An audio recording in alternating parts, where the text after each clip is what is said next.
ಸಂಘರ್ಷ ನ್ಯೂಸ್ಗೆ ಹಾರ್ದಿಕವಾದಂತಹ ಸ್ವಾಗತ. ನಿಮ್ಮ ಯಮನಪ್ಪ ಗುಣದಾಳ್. ಏನು ಕರ್ನಾಟಕ ಸರ್ಕಾರ ಅಸ್ತಿತ್ವಕ್ಕೆ ಬಂದೈತಿ, ಡಿ ಕೆ ಶಿವಕುಮಾರ್ ಅವರ ಸರ್ಕಾರ.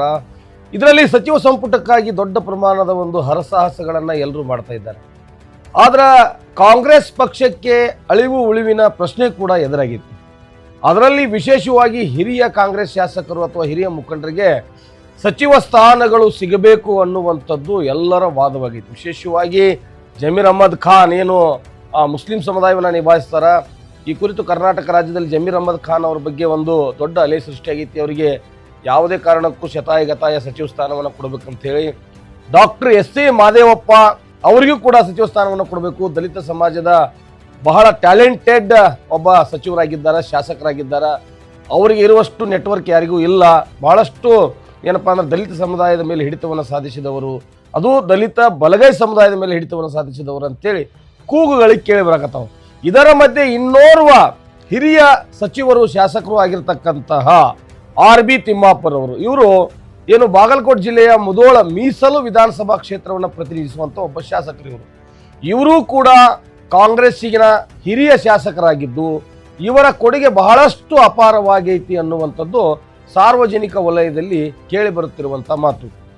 ಇವರು ಏನು ದಲಿತ ಎಡಗೈ ಸಮುದಾಯದಿಂದ ಬರುವಂತಹ ಆರ್.ಬಿ. ತಿಮ್ಮಾಪುರ್ ಅವರು ಈ ಬಲಗೈ, ಎಡಗೈ ಮತ್ತು ಇತರೆ ಇರತಕ್ಕಂಥ ಎಲ್ಲ ದಲಿತ ಸಮಾಜಕ್ಕೆ ನ್ಯಾಯವನ್ನು ಒದಗಿಸಿಕೊಟ್ಟಿರ್ತಕ್ಕಂಥ ಒಬ್ಬ ಧೀಮಂತ ನಾಯಕರು. ಇವರೇನಪ್ಪಾ ಅಂದ್ರೆ ಆ ಮುಧೋಳದಲ್ಲಿ ಏನಪ್ಪಾ ಅಂದ್ರೆ ಮುಧೋಳ ಮೀಸಲು ಕ್ಷೇತ್ರದಿಂದ 3 ಬಾರಿ ಶಾಸಕರಾಗಿ ಆಯ್ಕೆಯಾಗಿರ್ತಕ್ಕಂಥವ್ರು.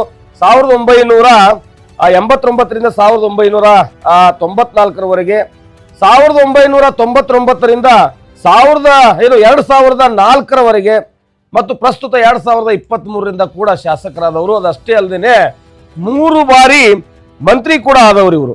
3 ಬಾರಿ ಏನಪ್ಪಾ ಅಂದ್ರೆ ಮೊದಲನೆಯ ಏನೊಂದು ಸಿದ್ದರಾಮಯ್ಯನವರ ಸರ್ಕಾರ 2016ರಲ್ಲಿ ನಿಲ್ತದೆ. 2016ರಿಂದ 18ರವರೆಗೂ ಅಬಕಾರಿ ಸಚಿವರಾಗಿ ಕೆಲಸ ಮಾಡ್ತಾರ.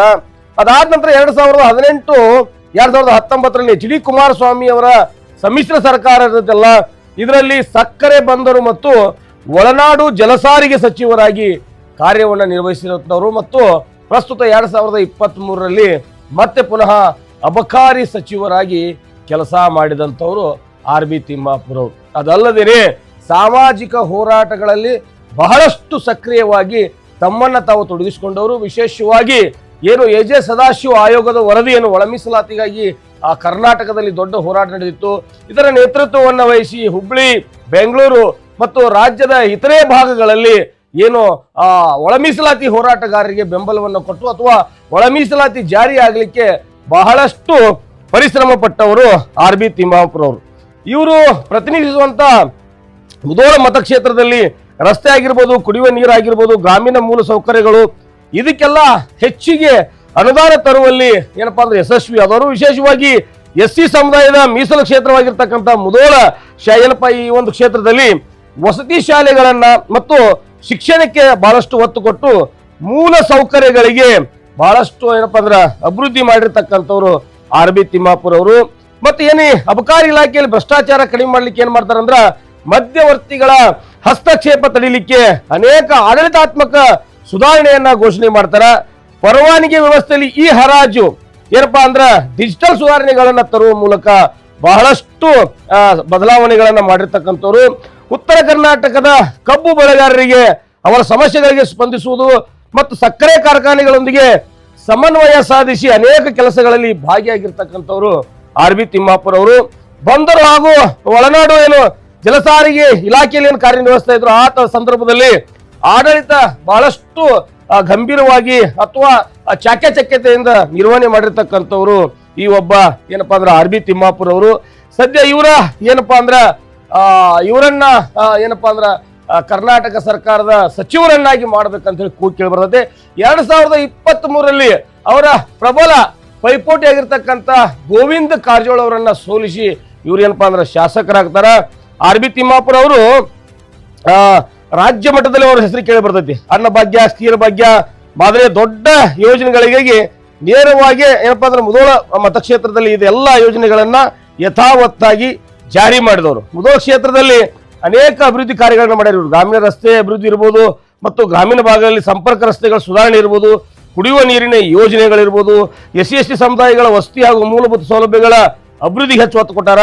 ಶಾಲಾ ಕಟ್ಟಡಗಳು, ಸಮುದಾಯ ಭವನಗಳು ಹಾಗೂ ಗ್ರಾಮೀಣ ಮೂಲ ಸೌಕರ್ಯಗಳ ಏನಪ್ಪಾ ಅಂದ್ರ ಅವೆಲ್ಲ ನಿರ್ವಹಣೆ ಮಾಡ್ಲಕ್ಕ ಬಹಳಷ್ಟು ದೊಡ್ಡ ಕೊಡುಗೆ ಇವ್ರದೈತಿ. ಹೀಗಾಗಿ ಏನು RB ತಿಮ್ಮಾಪುರ ಅವರು ಇದ್ದಾರ, ಇವರನ್ನ ಮಂತ್ರಿ ಮಾಡಬೇಕು, ಇವರಿಲ್ಲದೆ ಕಾಂಗ್ರೆಸ್ ಅನಾಥವಾಗುತ್ತೇನೋ. ಮುಧೋಳ ಏನು ಮೀಸಲು ವಿಧಾನಸಭಾ ಕ್ಷೇತ್ರ ಐತ್ಲ, ಇದು ಬಿಜೆಪಿ ಕೈವಶವಾಗಿದ್ದ ಕಾಲದಲ್ಲಿ ಕಾಂಗ್ರೆಸ್ ಅನ್ನ ಗಟ್ಟಿಯಾಗಿ ನಿಲ್ಲಿಸಿ ಕಾಂಗ್ರೆಸ್ಸಿಗೆ ಬಲ ಕೊಟ್ಟವರು ಮತ್ತು ಇಡೀ ರಾಜ್ಯಾದ್ಯಂತ ಇವರಿಗೆ ಅನೇಕ ಫಾಲೋವರ್ಸ್ಗಳು, ಬೆಂಬಲಿಗರು ಇದ್ದಾರೆ, ಹಿಂಬಾಲಕರು ಇದ್ದಾರೆ, ಅನುಯಾಯಿಗಳು ಇದ್ದಾರೆ. ಯಾಕಪ್ಪ ಅಂತಂದ್ರೆ ಇವರು ಜಾತ್ಯತೀತ ನಾಯಕರು. ಬಹಳಷ್ಟು ಜನ ಹೇಳ್ತಾರೆ ಇಲ್ಲಿ ಮಾದಿಗರು, ಹೊಲೆಯ ಸಮುದಾಯ, ಛಲವಾದಿ ಸಮುದಾಯ ಅವರಿಗೆ ಬೇಕು ಇವರಿಗೆ ಬೇಕಂತೇಳಿ. ಆದ್ರೆ ಬಾಗಲಕೋಟೆ ಮಟ್ಟಿಗೆ ತಾವು ಬಂದ್ರೆ ಅಂದ್ರ ಇದೇನು ಕಿತ್ತೂರು ಕರ್ನಾಟಕ ಅಂತ ಕರಿತೀವಿ, ಉತ್ತರ ಕರ್ನಾಟಕದ ಒಳಗಡೆ ಕಿತ್ತೂರು ಕರ್ನಾಟಕ ಅಥವಾ ಕಲ್ಯಾಣ ಕರ್ನಾಟಕ ಈ ಭಾಗದಲ್ಲಿ ನೀವು ಬಂದಿದ್ದಾದ್ರೆ ಈ ಕಿತ್ತೂರು ಕರ್ನಾಟಕ ಭಾಗದಲ್ಲಿ ಅಂದ್ರೆ ಹುಬ್ಳಿ, ಬೆಳಗಾವಿ, ಬಾಗಲಕೋಟೆ, ಬಿಜಾಪುರ ಈ ಭಾಗದಲ್ಲಿ ನೀವು ಬಂದಿದ್ದಾದ್ರೆ ದಲಿತ ಸಮಾಜದ ಪ್ರಭಾವಿ ನಾಯಕರಾಗಿ ಬೆಳೆದವರು RB ತಿಮ್ಮಾಪುರ. ಒಂದು ರೀತಿ ಅಜಾತ ಶತ್ರುಗಳಿವರು. ಯಾವ ಒಬ್ಬ ತಮ್ಮ ವೈರಿ ಕೂಡ ತಮ್ಮ ಪಕ್ಕದಲ್ಲಿ ಬಂದ್ರ ಅವ್ರನ್ನ ಆರಾಮಾಗಿ ಕೂತು ಮಾತನಾಡಿಸಿ ಅವರ ಕೆಲಸ ಕಾರ್ಯಗಳನ್ನ ಮಾಡಿಕೊಡುವಂತಹ ಒಬ್ಬ ಮೇರು ನಾಯಕ. ಹಾಗೆ ಇವರು ಅಧಿಕಾರದಲ್ಲಿದ್ದಾಗ ಸರ್ವೇ ಸಾಮಾನ್ಯವಾಗಿ ಇವ್ರ ಮೇಲ್ಮೇಲೆ ಆರೋಪಗಳು ಕೇಳಿ ಬಂದು ಅಷ್ಟೇ, ಆದ್ರೆ ಯಾವ ಆರೋಪಗಳು ಸಾಬೀತಾಗಿಲ್ಲ. ದಕ್ಷತೆ, ಪ್ರಾಮಾಣಿಕತೆ ಇವರಿಗೆ ಏನಪ್ಪಾ ಅಂದ್ರೆ ಜನ್ಮಸಿದ್ಧ ಹಕ್ಕಾಗಿ ಇವರಿಗೆ ಪರಿಣಮಿಸೈತಿ. ಮತ್ತು ಇವರು ಈ ಬಣ ರಾಜಕೀಯ ಏನು ಕಾಂಗ್ರೆಸ್ನಲ್ಲಿ ಸಿದ್ದರಾಮಯ್ಯನ ಬಣ ಅಂತಾರೆ, ಆಮೇಲೆ DK ಶಿವಕುಮಾರ್ ಅವರ ಬಣ ಅಂತಾರಲ್ಲ, ಅವ ಯಾವ ಬಣಗಳಿಗೂ ಸಂಬಂಧಿಸಿದಂತ ವ್ಯಕ್ತಿ ಅಲ್ಲ ಇವರು. ಇವರು ಯಾರೇ ಅಧಿಕಾರದಲ್ಲಿದ್ರೂ ಕೂಡ ಅವರಿಗೆ ಗೌರವ ಸಮರ್ಪಣೆ ಮಾಡುವಂಥದ್ದು ಮತ್ತು ಕಾಂಗ್ರೆಸ್ ಪಕ್ಷದ ಕಟ್ಟಾಳುವಾಗಿ ಕಾರ್ಯನಿರ್ವಹಿಸುವಂತಹ ಒಬ್ಬ ನಾಯಕರಿವರು. ಇವರು ಮಾದಿಗ ಸಮಾಜವನ್ನ ಪ್ರತಿನಿಧಿಸುವಂತಹ ನಾಯಕರು.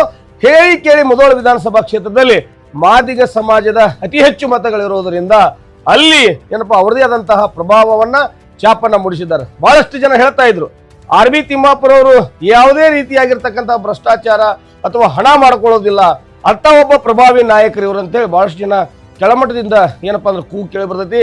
ಅಲ್ಪಸಂಖ್ಯಾತರೇ ಆಗಿರ್ಬೋದು ಅಥವಾ ಸವರ್ಣೀಯ ಸಮುದಾಯವಾಗಿರ್ಬೋದು, ಎಲ್ಲರನ್ನ ಪ್ರೀತಿಯಿಂದ ವಿಶ್ವಾಸದಿಂದ ಮಾತನಾಡಿಸುವ ಅವರ ಕೆಲಸ ಕಾರ್ಯಗಳನ್ನ ಮಾಡಿಕೊಡುವ ಒಬ್ಬ ಧೀಮಂತ ನಾಯಕರು. ವಿಶೇಷವಾಗಿ ಬಾಗಲಕೋಟೆ ಜಿಲ್ಲಾ ಉಸ್ತುವಾರಿ ಮಿನಿಸ್ಟರ್ ಆಗಿ ಇವರೇನು ಕಾರ್ಯನಿರ್ವಹಿಸ್ತಾರ, ಆ ಸಂದರ್ಭದಲ್ಲಿ ಅನೇಕ ಸುಧಾರಣೆಗಳನ್ನ ತರ್ತಾರ. ಅಧಿಕಾರಿಗಳನ್ನ ಏನಪ್ಪ ವಿಶ್ವಾಸಕ್ಕೆ ತೆಗೆದುಕೊಂಡು ಅನೇಕ ಕಾರ್ಯ ವೈಖರಿಗಳನ್ನ ಮಾಡಿದ್ದಾರೆ. ಈ ಜಿಲ್ಲೆಯಲ್ಲಿ ಆಗ್ತಕ್ಕಂಥ ಅಕ್ರಮ ಚಟುವಟಿಕೆಗಳಿಗೆ ಕಡಿವಾಣ ಹಾಕಿದ್ದಾರ, ಅಕ್ರಮಗಳಿಗೆ ಕಡಿವಾಣ ಹಾಕಿದ್ದಾರ.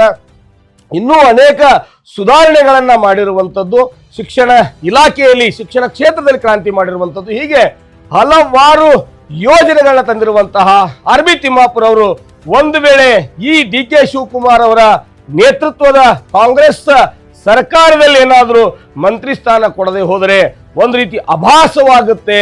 ನಾವೆಲ್ಲ ಹೋರಾಟವನ್ನ ಮಾಡ್ತೀವಿ, ಮುತ್ತಿಗೆನ ಹಾಕ್ತೀವಿ, ಚಳವಳಿಯನ್ನ ಮಾಡ್ತೀವಿ ಅಂತ ಹೇಳಿ ಜನ ಮಾತನಾಡ್ತಾ ಇದ್ದಾರೆ.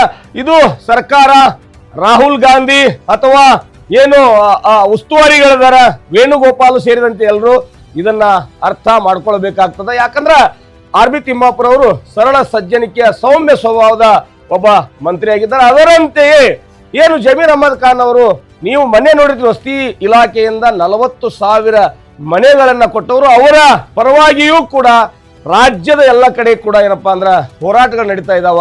ಜಮೀರ್ ಅಹಮದ್ ಒಬ್ಬ ಕೊಡಗೈ ದಾನಿ ಅವರು. ಜಮೀರ್ ಅಹಮದ್ ಖಾನ್ ಅಂದ್ರೆ ಒಬ್ಬ ಕೊಡಗೈ ದಾನಿ. ಯಾವ ಸಮಾಜವನ್ನು ನೋಡದೆ, ಯಾವ ಮೇಲು ಕೀಳನ್ನು ನೋಡದೆ, ಯಾರ ಕಷ್ಟ ಅಂತ ಹೇಳಿ ಅವ್ರ ಮನೆಗೆ ಬರ್ತಾರೋ ಅವರಿಗೆ ಧನ ಸಹಾಯವೂ ಸೇರಿದಂತೆ ಸರ್ಕಾರ ಮಟ್ಟದಲ್ಲಿ ಅಧಿಕಾರಿಗಳ ಮಟ್ಟದಲ್ಲಿ ಕೆಲಸ ಮಾಡುವಂತ ಒಬ್ಬ ಧೀಮಂತ ನಾಯಕ. ವಿಶೇಷವಾಗಿ ಮುಸ್ಲಿಂ ಸಮುದಾಯದಲ್ಲಿ ಹುಟ್ಟಿದ್ರು ಕೂಡ ಜೈ ಭೀಮ್ ಅನ್ನುವಂತ ಉಚ್ಚಾರಣೆ, ಯಾವುದೇ ವೇದಿಕೆ ಆಗಿರ್ಲಿ, ಯಾವುದೇ ಸಮಾಜದ ವೇದಿಕೆ ಆಗಿರ್ಲಿ, ಆ ವೇದಿಕೆ ಮೇಲೆ ಬಂದು ಜೈ ಭೀಮ್ ಅಂತ ಹೇಳುವಂತಹ ಒಬ್ಬನೇ ಒಬ್ಬ ನಾಯಕ ಅಂದ್ರೆ ಅದು ಜಮೀರ್ ಅಹಮದ್ ಖಾನ್ ಅವರು. ಆ ದಲಿತ ನಾಯಕರೆಲ್ಲ ಹೇಳ್ತಾರೆ ಜೈ ಭೀಮ್ ಮಾಮತ್ ಬೇರೆ, ಆದ್ರೆ ಒಬ್ಬ ಮುಸ್ಲಿಂ ಸಮಾಜದಿಂದ ಬಂದು ಜೈ ಭೀಮ್ ಅಂತ ಹೇಳುವ ನಾಯಕ.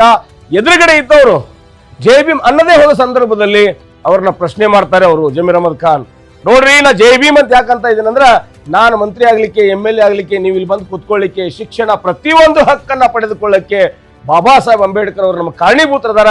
ಆ ಕಾರಣಕ್ಕಾಗಿ ಜೈ ಭೀಮ್ ಅನ್ಲೇಬೇಕು ಅನ್ನುವಂತ ಮಾತವನ್ನ ಅವ್ರು ಹೇಳಿರುವಂತದ್ದು. ಹಾಗಾಗಿ ಅವರ ಬೆಂಬಲಿಗರು ಎಲ್ಲ ಸಮುದಾಯದ, ಈ ದಲಿತ ಅಲ್ಪಸಂಖ್ಯಾತ ಸವರ್ಣೀಯ ಎಲ್ಲ ಸಮುದಾಯದವರು ಕೂಡ ಜಮೀರ್ ಅಹಮದ್ ಖಾನ್ ಅಂತ ಒಬ್ಬ ಧೀಮಂತ ನಾಯಕರಿಗೆ ಸಚಿವ ಸ್ಥಾನವನ್ನ ಕೊಡಬೇಕನ್ನುವಂತಹ ಒತ್ತಡವನ್ನ ಹೇರ್ತಾ ಇದ್ದಾರೆ. ಇನ್ನೋರ್ವ ಏನು ಅಂಬೇಡ್ಕರ್ ಅನುಯಾಯಿ, ಪಕ್ಕಾ ಅಂಬೇಡ್ಕರ್ ಅನುಯಾಯಿ ಆಗಿರ್ತಕ್ಕಂಥ ಎಸ್ ಸಿ ಮಾದೇವಪ್ಪನವರು ಈಗಾಗಲೇ ಸಮಾಜ ಕಲ್ಯಾಣ ಇಲಾಖೆಯ ಒಂದು ಸ್ಥಾನವನ್ನ ತುಂಬಿ ಅನೇಕ ಕಾರ್ಯಗಳನ್ನ ಮಾಡಿರ್ತಕ್ಕಂಥ ಏನು ಡಾಕ್ಟರ್ ಎಸ್ ಸಿ ಮಾದೇವಪ್ಪನವರು ಕೂಡ ಈ ಬಾರಿ ಸರ್ಕಾರದಲ್ಲಿ ಸಚಿವರಾಗಿ ಕಾರ್ಯನಿರ್ವಹಿಸಬೇಕು.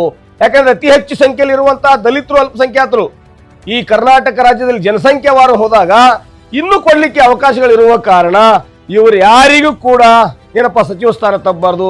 ವಿಶೇಷವಾಗಿ ಡಾಕ್ಟರ್ ಎಸ್ ಸಿ ಮಾದೇವಪ್ಪ ಒಬ್ಬ ಟ್ಯಾಲೆಂಟೆಡ್, ನುರಿತ ಮತ್ತು ಯಾವತ್ತೂ ಕೂಡ ಕಾಂಗ್ರೆಸ್ ಪಕ್ಷದ ಒಳಿತಿಗಾಗಿ ಕೆಲಸ ಮಾಡಿರ್ತಕ್ಕಂತಹ ಒಬ್ಬ ನಾಯಕರು. ಅವರು ಶಾಸಕರಾಗಿ, ಮಂತ್ರಿಗಳಾಗಿ ಬಹಳಷ್ಟು ಜನರನ್ನ ಸೆಳೆದಿರುವಂಥದ್ದು ಇಲ್ಲಿ ಕಂಡು ಬರ್ತಾ ಇದೆ.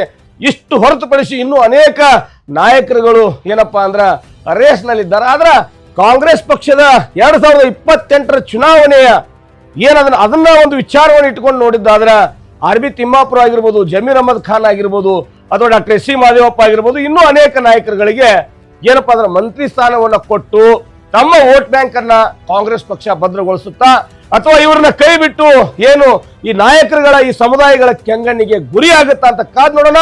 ನಿರಂತರ ಸುದ್ದಿಗಳಿಗಾಗಿ ನೋಡ್ತಾ ಇರಿ ಸಂಘರ್ಷ ನ್ಯೂಸ್ ಕರ್ನಾಟಕ.